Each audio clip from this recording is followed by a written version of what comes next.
my name is Anna-Sofia Vintersol and welcome to my second episode of my wonderful knitting vlog. And I'm nervous again. I will still need a little bit of time to get used to this. First of all, I want to thank everyone who has watched my last video and thank you for all the comments and the positive feedback. So I'm really glad you liked it, and I will try to keep on making those videos. So I was thinking of maybe adding a video every Monday, but I just had the little stomach flu, so yeah, this one is a little bit late. Okay, so I will use today's episode to answer some of your questions. As well as show some of my older designs and some of my upcoming designs and some test knits I will have coming up soon. And I hope you will enjoy today's episode. Many of you have asked me, how did I start my knitting journey? So I want to say I have a bachelor in knitting, but that's unfortunately not the thing. So I don't have this.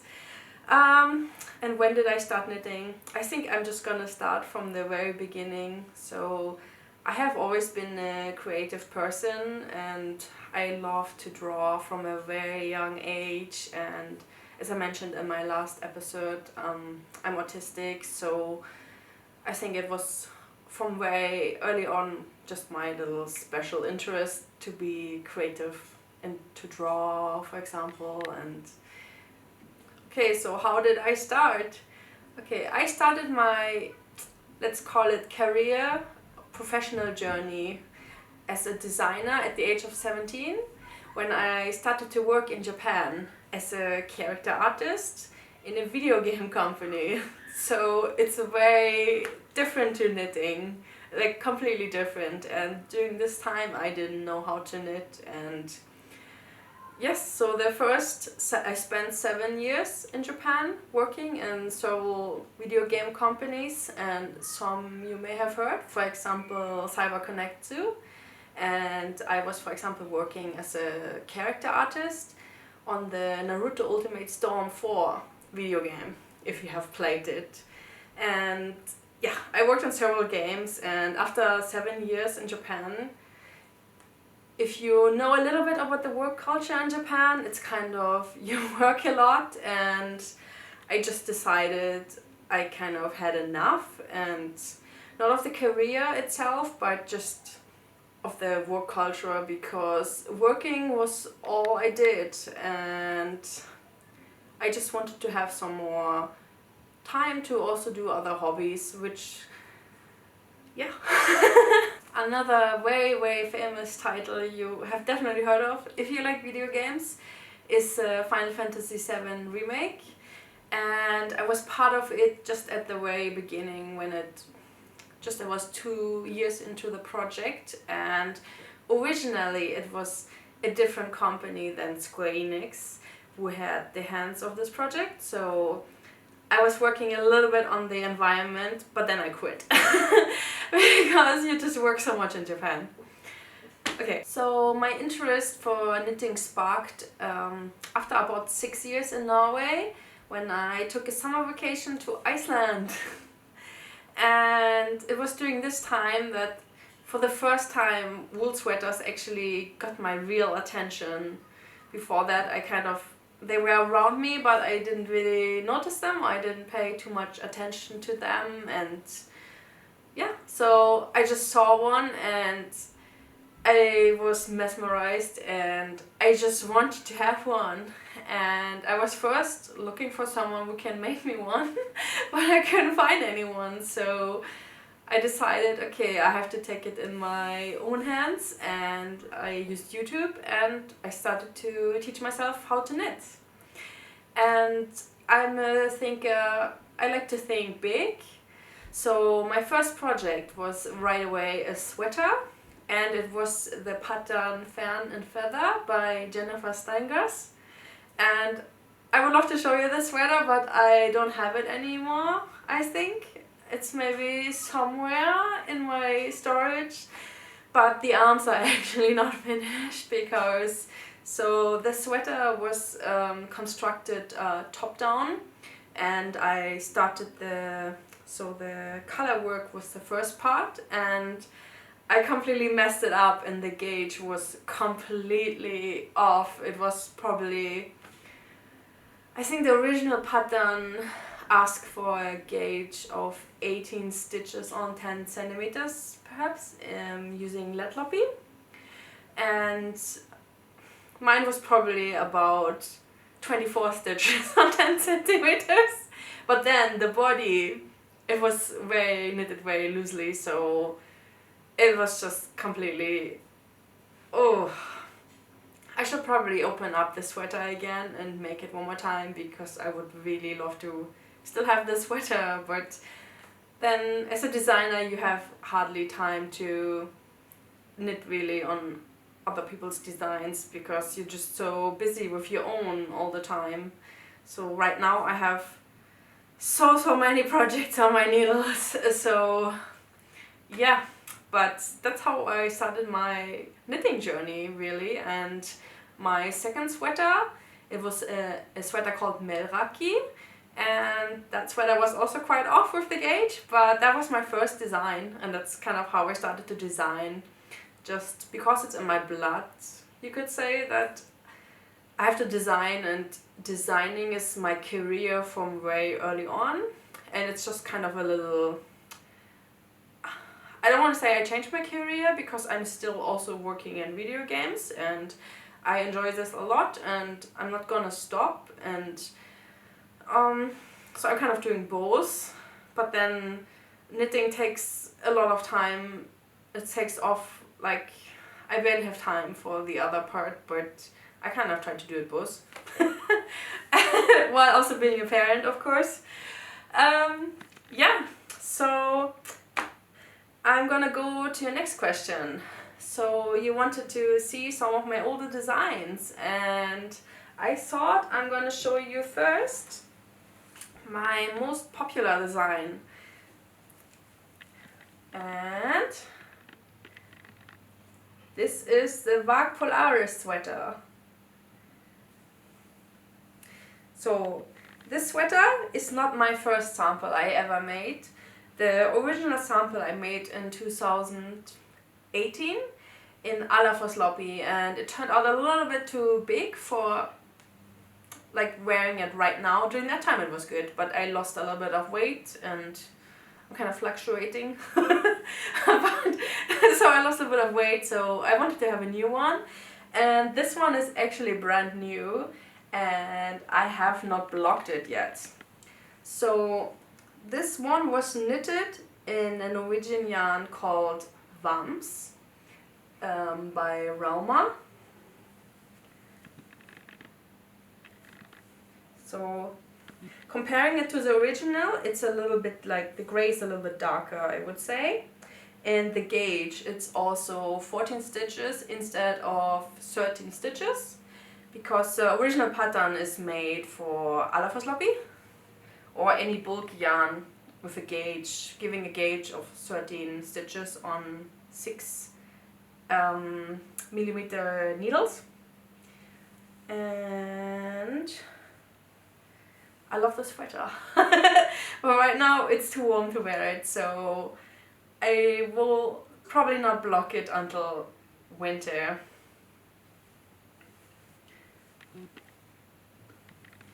And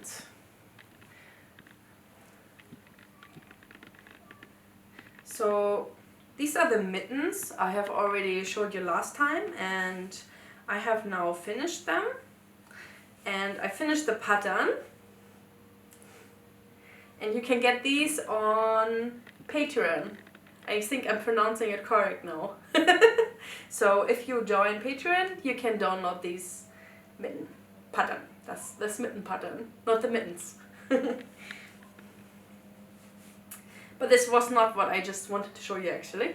So I wanted to show you my favorite sweater. This is the Bearheart sweater, and it was originally published in my first book, and so I designed the sweater in 2019, and this is the thicker version of the first pattern I released, and I published this pattern about a year later. And this sample is knitted in Plötteloppy, and this is a size XL. I want to say a little bit about sizes. So I usually knit for myself a size XL, sometimes an L if I like to wear it a little bit tighter, but usually I like it a bit more to be loose. And I can maybe say that I'm 176 centimeters tall, 5.9 tall, and so XL is kind of like a pretty good size for me. And I often add a little bit of extra length to the arms because I am very tall. But this is my favorite sweater. It was knitted in Plötteloppy, 2 strands held together. And the colors, I pretty much went through like the brown palette, like the wool brown, beige to brown palette they have.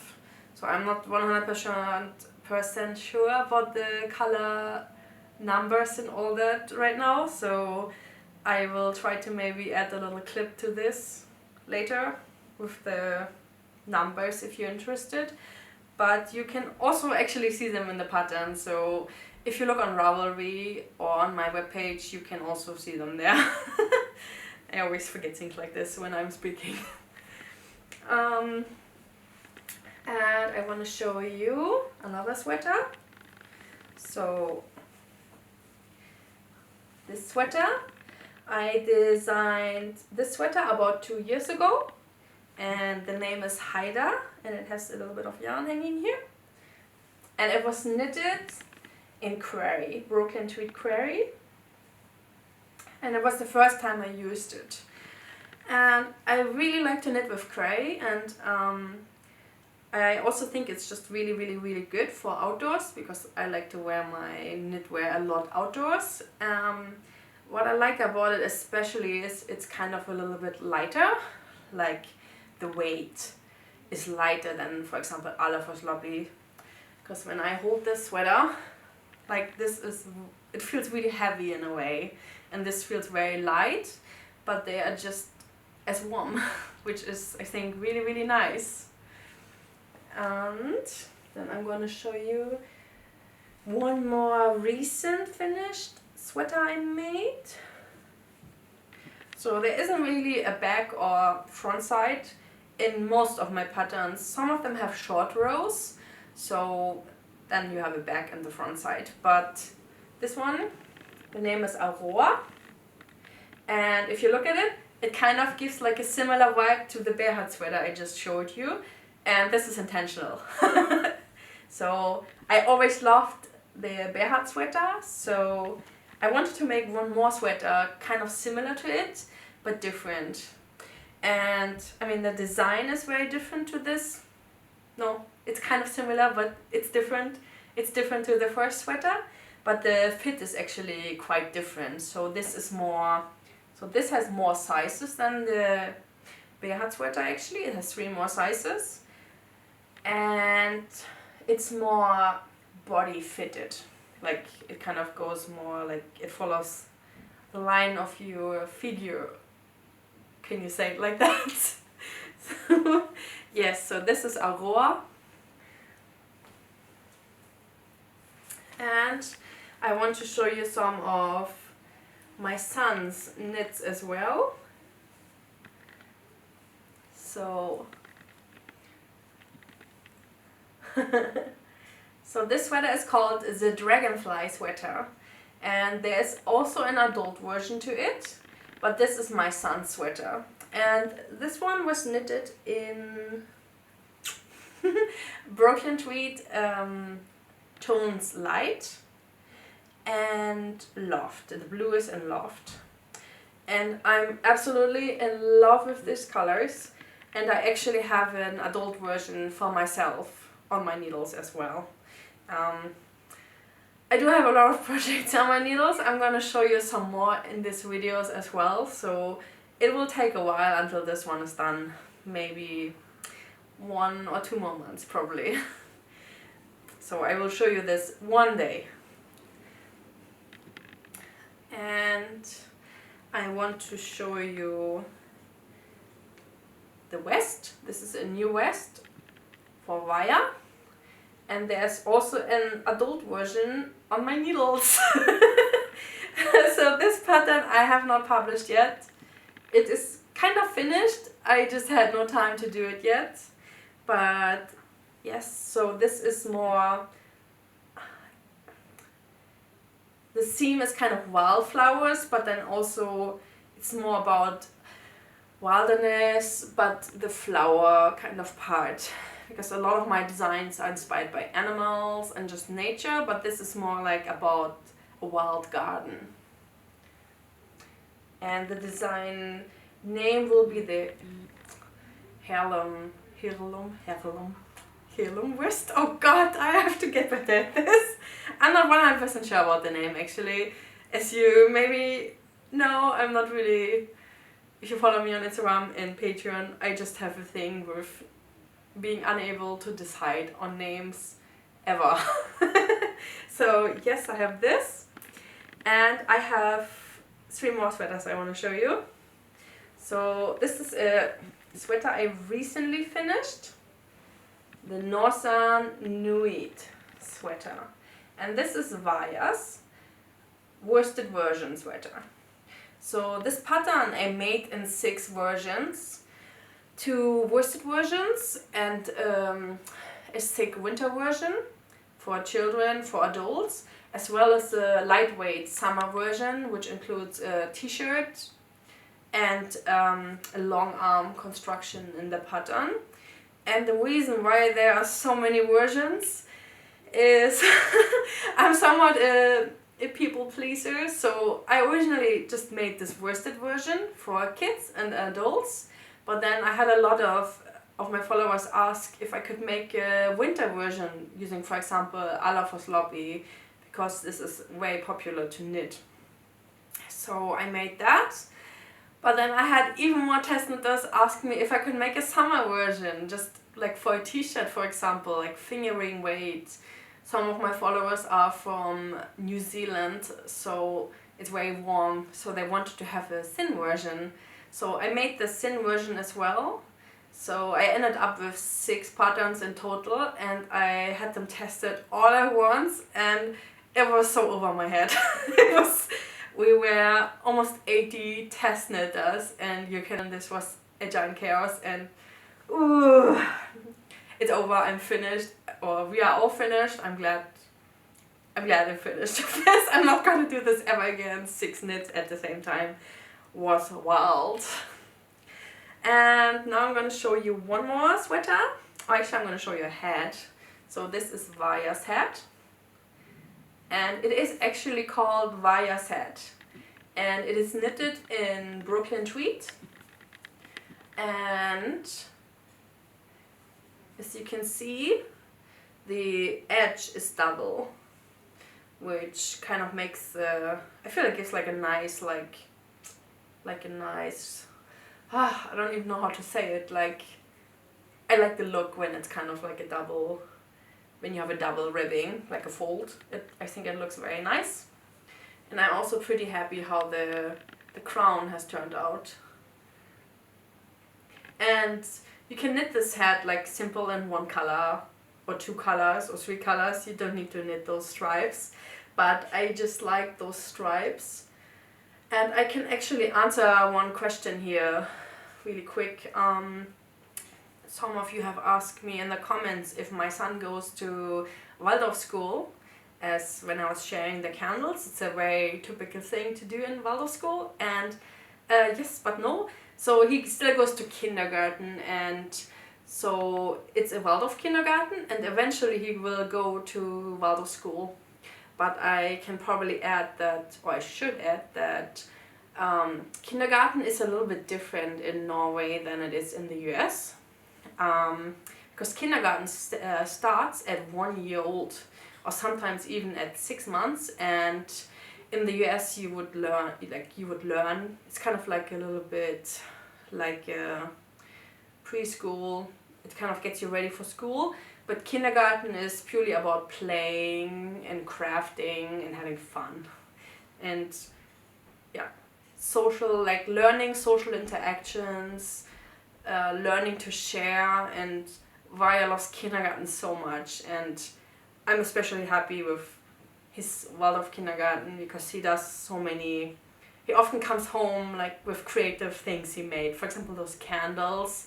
Of course, he didn't make them he didn't make the candle like alone, but he had help. But also other things he makes together with the kindergarten teachers. And so I'm mentioning the S as well, and I realized I did not add this at the very beginning because I'm very bad in not jumping around all the time. I hope it's not too confusing for listeners, but I take those videos from Norway or sometimes also from Ketchikan, Alaska, so I'm kind of in both places. So right now I'm in Norway. And now I'm gonna go to the next sweater. So this is a sweater called Inua. And this is Varya's sweater, you can see from the side. But the pattern, it's actually available for both adults and children. And you can find both sizes in the same pattern. And the pattern is also, it has top-down instructions as well as bottom-up instructions. So you have two parts inside the pattern. You can choose which instruction you want to follow. It was just a little experiment of mine. I did this with about 4 patterns to see how people would respond because sometimes knitters ask me if I can make a top-down version of something and the bottom-up version, and I thought I'm combining it. But I must say it's actually really, really hard to do this always. It's a lot of work, so maybe you can give me your feedback if you like it or if I'm not actually to do this. So this is Inua, and I have also a little cardigan version of it, and this is also a pattern I have not published yet. But the pattern is finished and so are photos taken, and I really like the buttons, if you can see them.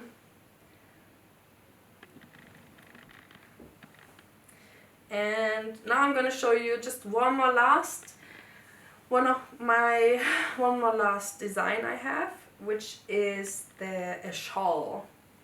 And there's a reason why I'm gonna show you this one specifically, but let me get to that in a second. So this is the Honovi shawl, and as you can see it has color work, and it was originally knitted in a round. And why am I telling you this? It's because of my upcoming test knit. So this is my upcoming test knit. This will be another shawl, and the seam is kind of, I lost a stitch. It's under water, and you can see kind of how you knit this in a round. So you will have a steep you have to cut. But I honestly think it's not so bad, and this shawl has only 2 colors, so you could get away with just actually hand stitching where you're gonna cut. And I feel when you have a lot of colors it's kind of difficult to just hand stitch it. It might be just me, some knitters are fine just doing it, but I like to use the sewing machine when I have a lot of colors. But in general I like to use the sewing machine because I also like sewing. So this will be a test knit, and I think I'm gonna tell you more about this one maybe in the next video actually. So you can also see when I get started on the color work. And I show you just a little bit. This is the progress, more or less stitches on my caul I started in the last video. So I didn't get too far because I just have way too many projects on my needles at all times, and yes, I had the stomach flu and I was just stuck in bed. It was so exhausting. But yeah, so these were some of my older knits, and last I'm just gonna show you or go into the question I asked in the last video. What is a knitter's nightmare? And some of you got the right answer, or like there is no wrong answer because everyone has a different nightmare, but mine are moss. So I'm working on a moss themed cardigan, and this might look not too interesting right now, but this is a cardigan. It is knitted in one piece, which includes all the arms. It is started bottom up, but you have several points where you pick up again. So yeah, I can't wait to show you more of this one, but for now it's just this, and I don't want to make this video too long. I hope you enjoyed what I showed you today, and enjoy the rest of the video, and thank you for watching. Bye! This is a little sketch of the shawl I'm currently working on. I still haven't gotten a name for it yet. Maybe you got a suggestion. Feel so free and comment below.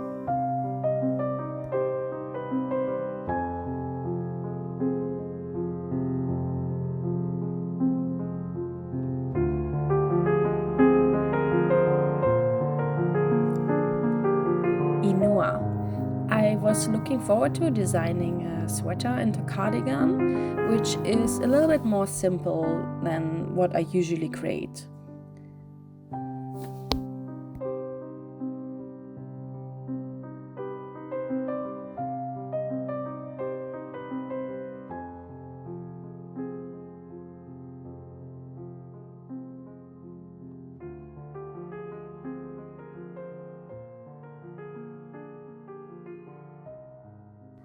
Let me tell you a little bit about the Northern Nuit. Once upon a time, in a magical forest, there was a little fox named Nuit. Nuit loved the cold, long winter nights, and he would often go on exciting adventures. One crystal clear, heavenly winter night, Nuit decided to go on a special journey. He wanted to find a little light to keep him warm. With a twinkle in his eye and a twitch of his fluffy tail, he set off through the snowy forest. Nuit scampered over the mountains, covered in a soft blanket of snow, his little paws leaving tiny prints behind. He slid across a crystal frozen lake, the ice sparkling like a million diamonds under the moonlight. The trees in the forest whispered secrets of the night as Nuit dashed through them, his fur catching the glistening snowflakes. As he gazed up at the sky, Nuit saw the moon and stars twinkling like warm wings from above.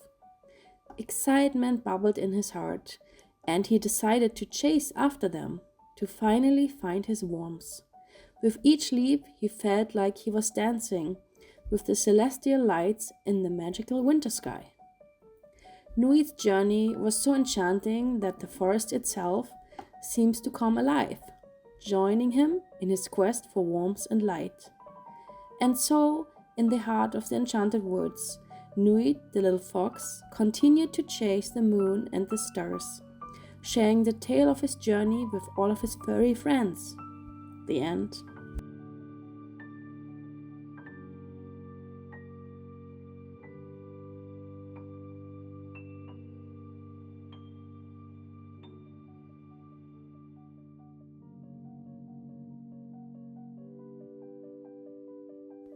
I got a little sneak peek for you. I will be showing you more of this design in the next episode. And I also had to share my love with those absolutely stunning Sun Queen clocks with you already. I think those are the most adorable clocks I've ever seen in my life. And I'm obsessed. if you can tell. If you would like to get your own pair, you can use the code LOPAREFEU on sungreens.com. I will be adding a link in my bio as well to get your own pair 10% off. See you soon!